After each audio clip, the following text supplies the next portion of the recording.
Today's project is going to be an intake manifold replacement on a 2008 Mercedes E350. These things are notorious for breaking some of the actuator linkages on the front of the manifolds. And you'll have codes. This one has a 2004, and some of the other models you'll probably get like a 2006 PCM code. And some of these codes will not trip the check engine light. The only reason I found this was when I was scanning it for codes, I came up with this code. So anyways, this project may seem a little daunting when you first look at it, but believe me, it's really not that difficult. I think the hardest part of this whole project is working with those damn connectors. What happens is they get old, they're brittle, and you know they got these little locking tabs on them. They break, but don't get disheartened by it. Don't worry about it. Just unplug everything as best you can and put everything right back, and you should be fine. So hopefully you'll find this video helpful in walking you through the process. So here's the video. So first you're going to start by removing the air cleaner. So pull everything apart. You don't need any tools for this, just lifts right off by these little locking tabs.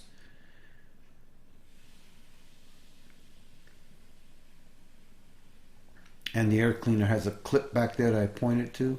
Just push that back and lift straight up on the air cleaner housing. And there's also an air hose attached to the front of it that in this case just popped off.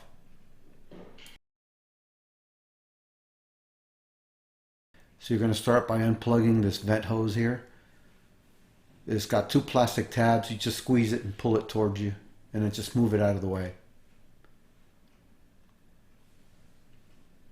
Now you're going to remove your mass airflow sensor. It's got these two plastic locking tabs. Just spread them apart carefully, and then unplug your electrical connector and put it aside.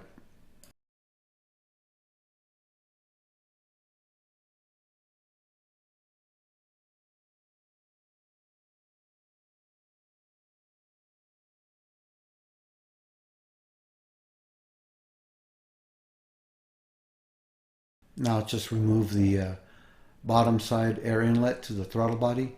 It's held on there by two little like rubber clips. It's easy to pull off, and there's a hose attached to it as well.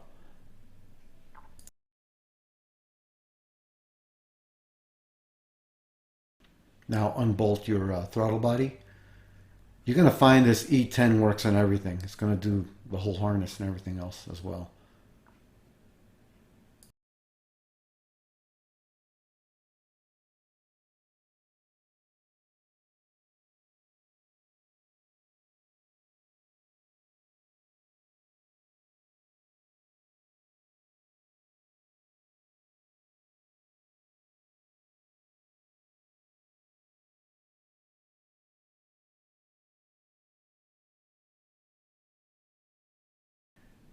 You don't have to remove the throttle body. Just set it on top of the transmission bell housing on the side there. There's plenty of room to set it.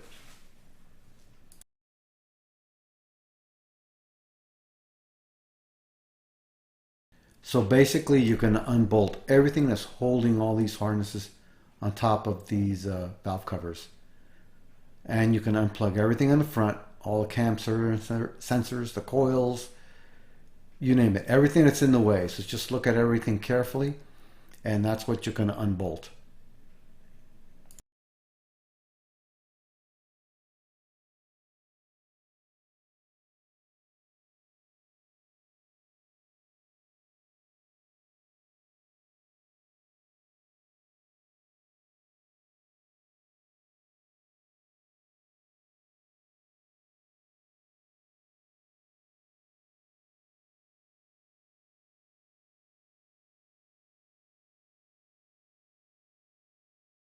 Now to remove the coil wire connectors, just get a small flat tip screwdriver and carefully push back on those locking tabs.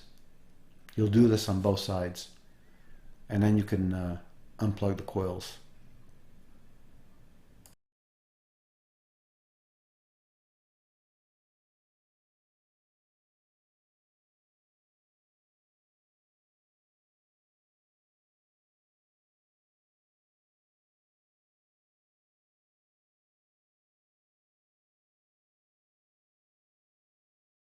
Now on this side here, you're going to find there's also a wire that goes down to the alternator.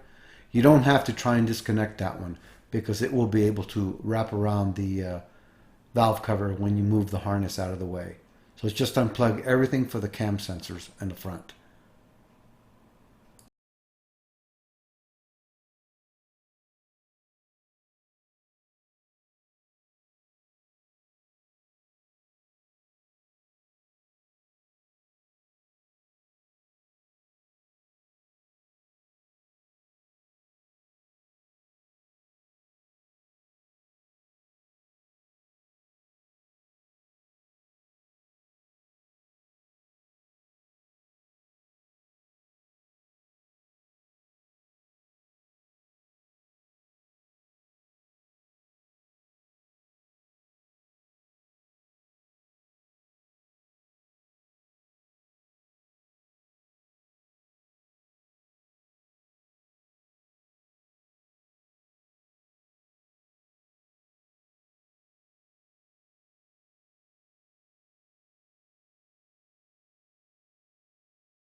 I opted to remove the PCM because I find it easier. You just pull in these tabs towards you and it pulls the connector apart. You could leave the PCM connected if you like, but like I said, I find it easier just to remove it.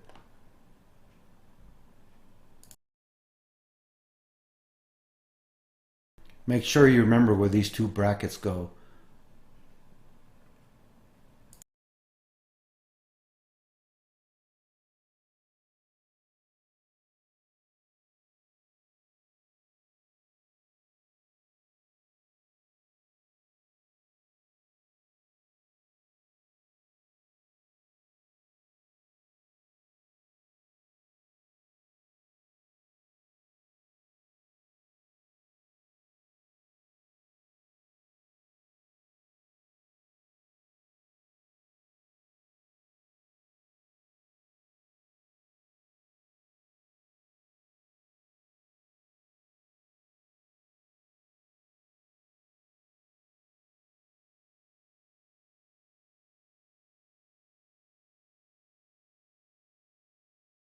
Unplug your injectors and careful when you pull up on those little locking tabs. You don't just pull them up part way and you'll see they unplug fairly easy.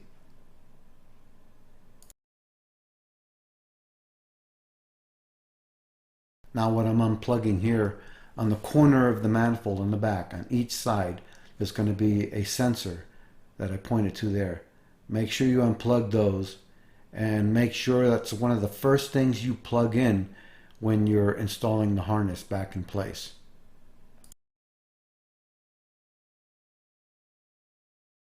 Disconnect the fuel line and plug it off.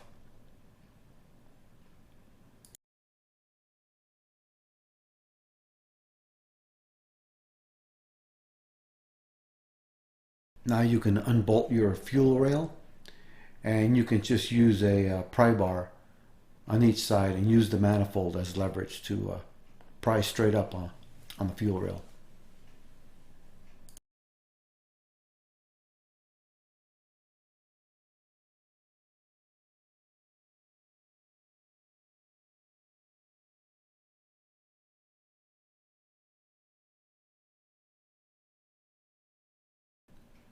Now what I'm showing you here is on this driver's side wiring harness.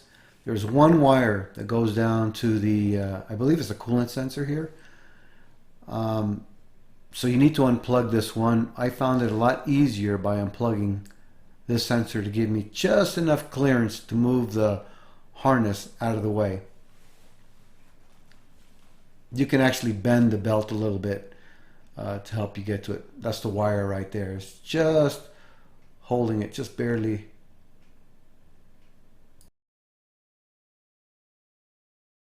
Once you got that out of the way, unbolt your intake manifold. There should be 8 bolts.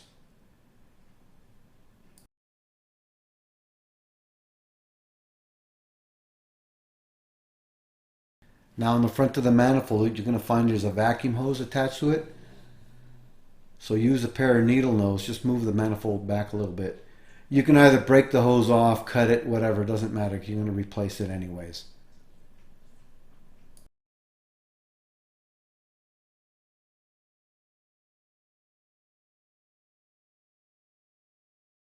Now just clean off the intake manifold gasket area, get all the debris off. You can use a vacuum if you like to vacuum up the center of the valley there.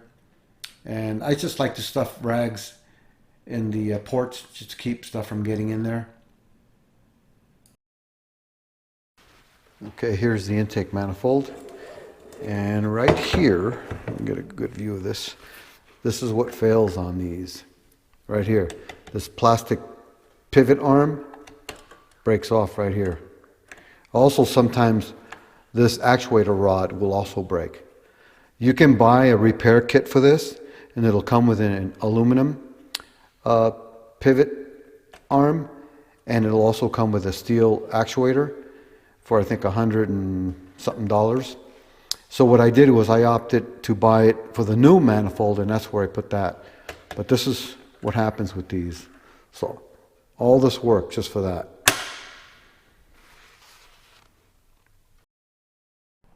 So the new manifold does not come tapped for all the bolts that go on top of it. They expect you to screw in the bolts just like that.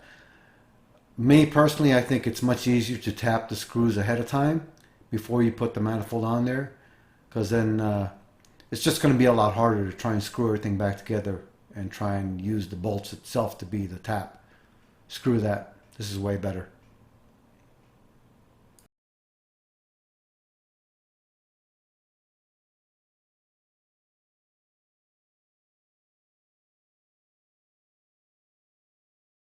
Same thing here with the throttle body bolts. Tap those too.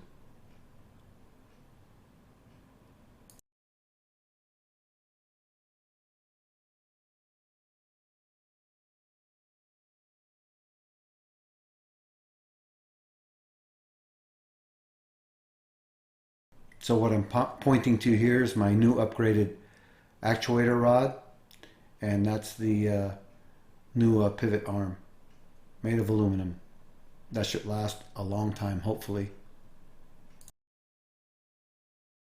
Now to hold the gasket in place, I put a little dab of silicone on those little ports right there that hold the gasket in place. And then I'm going to let this set overnight so that it's really stuck on there. So that way I don't have to worry about the gasket moving around. Some people use like little string and tie it together and then put the manifold back on there.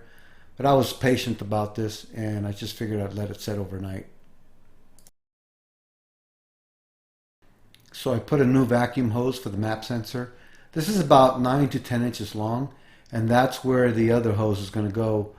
That's on the engine, which we'll get to in a minute here. So right here, this hose here is about, I would say, between 3 and 4 inches long. So put a new hose on there too.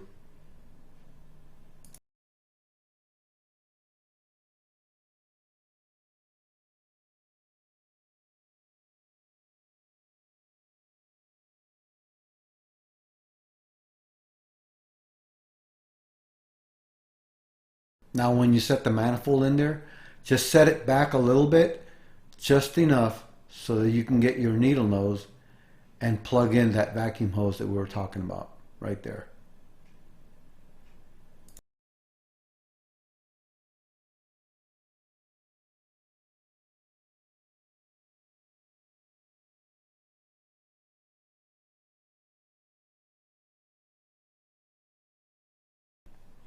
Once you do that, line up the manifold.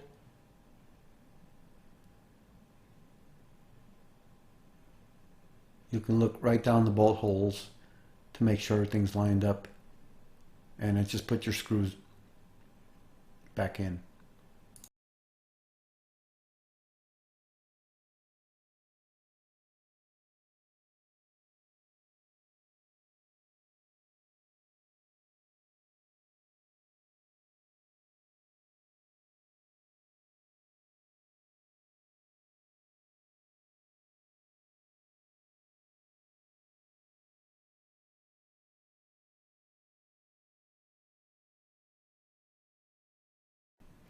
Now just torque these down to 80 inch-pounds, and you're going to work from the center out, and you're going to go in a crisscross pattern.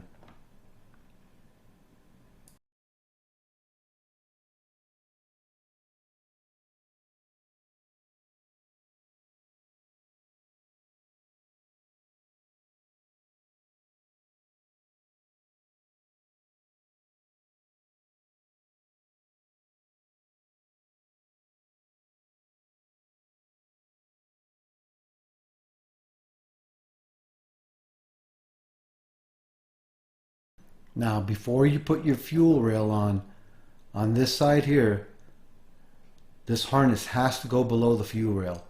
So at this point, go ahead and plug in that rear corner sensor on the very back, and that's going to make your life a lot easier. After you do this, you can go ahead and put your rail back on.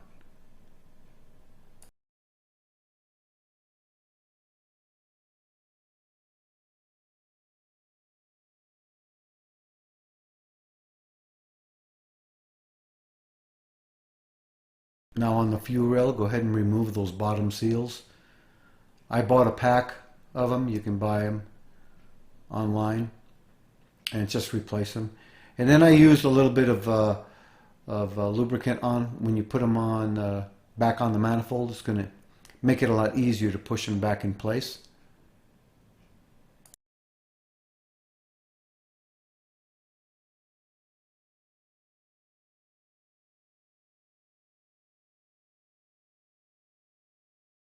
Now here what I'm showing is I like to line up all the bolts, and this way you can see numerically which ones go where.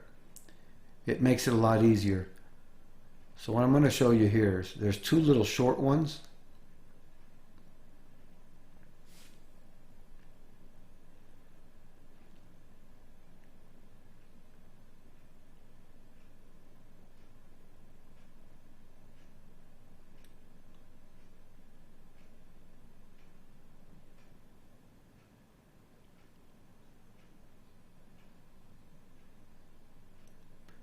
So these two, those are the grounds for where the coils are at. They're the shortest bolts. And then the ones with the right here with the flat tops, they go on top of the manifold, and all the other ones basically hold a harness, and these longer ones are for your throttle body. Now go ahead and install your fuel rail, line it up, and just push it into place.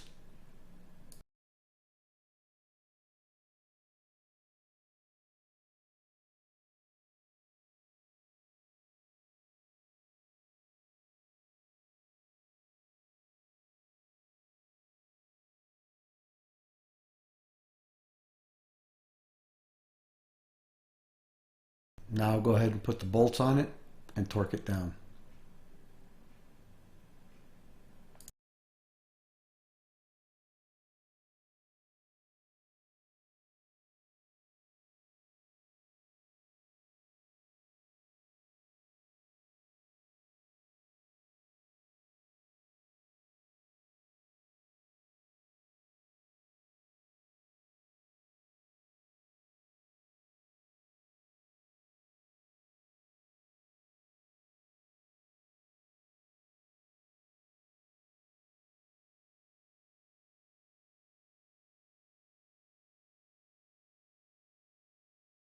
Now it's just a matter of putting everything back together. That's the map sensor I'm plugging in right there.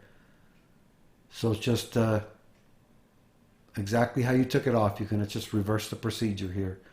Like I said, the main thing to remember is when you're putting all this back, make sure you plug in those two corner sensors and your injectors.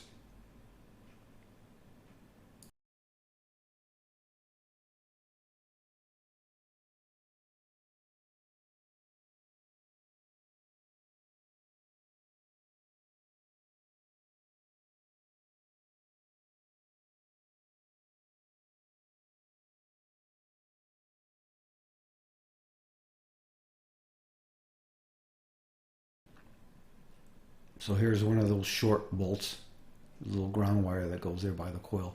And there'll be one on the other side as well.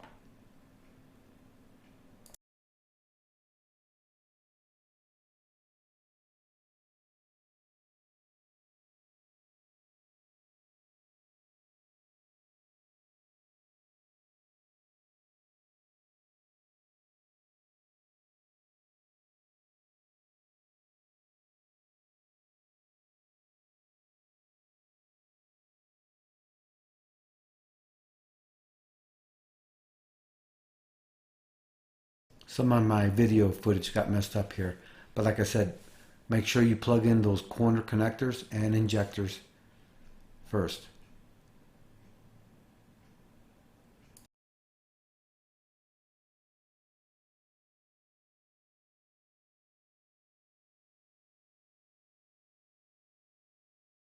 This is a good time to install the vent tubing. Goes underneath the harness here. And then a bracket that goes on a PCM will hold that tube as well. You'll see where everything goes. It has little tabs for it, which sits right on top of the harness there.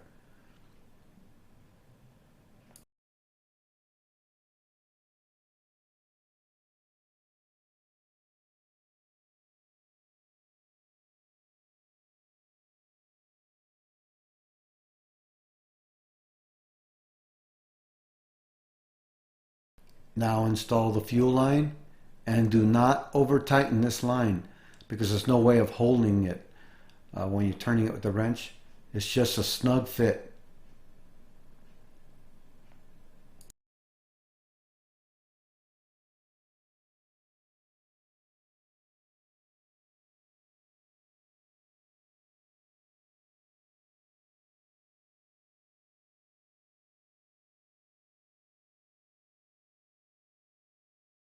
This is the bracket that has a clip for the rubber hose. You'll see it. That's on the driver's side.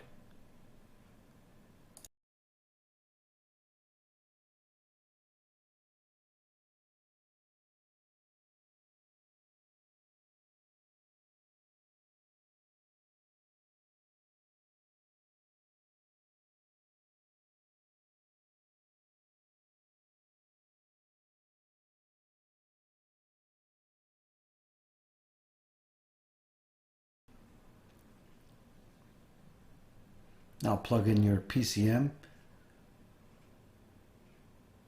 pull those tabs out, and at the same time as you're pushing them in, you push the tabs in. It's perfect.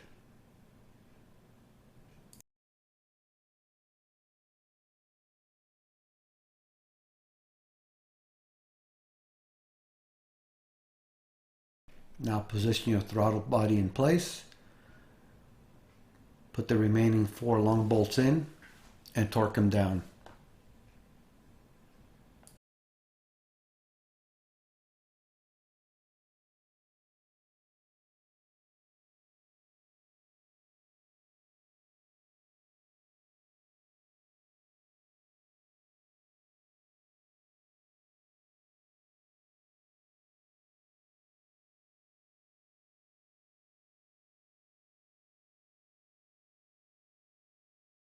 you'll be tightening these to 80 inch-pounds as well.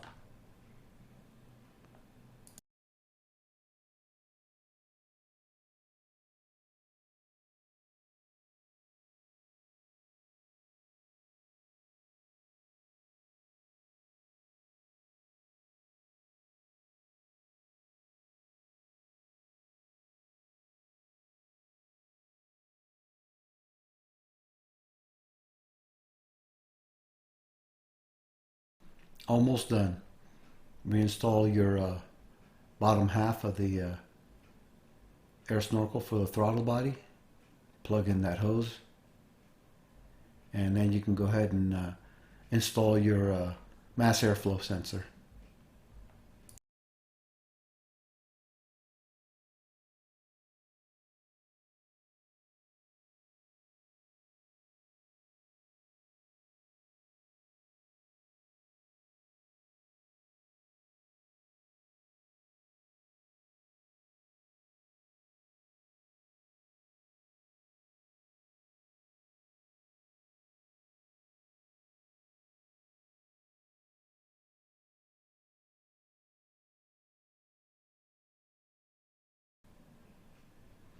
Now this is its proper location here. See those plastic tabs? It's kind of hard to tell, but that's how it should be right there. And then on the very back of the mass airflow sensor, you're going to see a little metal tab. So you get a better view right there. That's how that goes, just like that.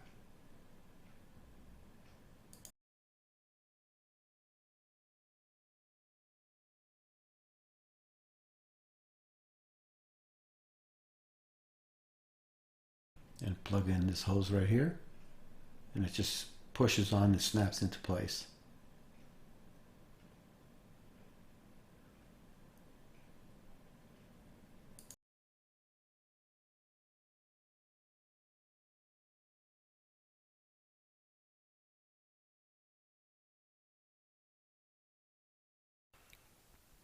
Double check everything, make sure that you've plugged in everything, and once you're content with that, go ahead and put your air cleaner on. I want to mention a couple of things. When you're working on the vehicle, be careful where you're leaning and stuff. I made the mistake of leaning up against this coolant bottle, and I ended up breaking this tube here, so I had to buy a new one. And also I broke the nipple off the coolant reservoir bottle itself, so I ended up buying another bottle too, which wasn't that bad. I think I bought the bottle for $30 or $35, and the hose was like another $10. But anyways, sometimes there's accidents, you know, when you're leaning up against the car. So that's what happened to me. So I'm going to go ahead and put the air cleaner back on. Once you're satisfied with everything, and the air cleaner just pushes on, you'll see, oops, all that dirt. Might have to change some filters there. So this just slides on right over the top here. And it just positions real easy like that. And you'll feel it when you push it on. It's pretty simple. There you go, hey? Then you get this clip, you push it over, and then your air hose goes right here, like that.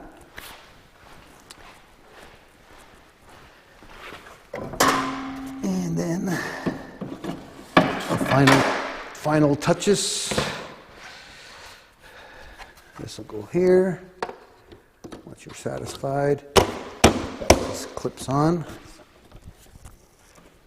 And these snorkels, you're going to see there's one's bigger than the other, so you'll see where they go corresponding over here. So the small one goes here.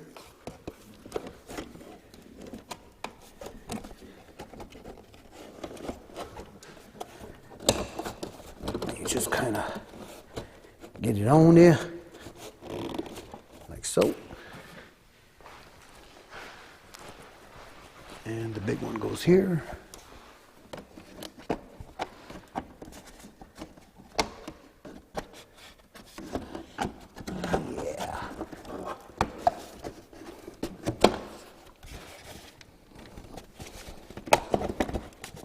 just like that. That's it. All you got to do now is go road test the vehicle and check the PCM for codes. I hope you found this video helpful. Like it, subscribe to it, whatever. If you don't like it, don't subscribe, doesn't matter. So I hope everything works out when you're taking on this project. It's kind of a big project. I had to, as you noticed, I had to speed the video up quite a bit. Otherwise, we'd be here forever. Because it does take a while. I think the hardest part is really just all those connectors and making sure you didn't miss anything. Anyways, once again, good luck.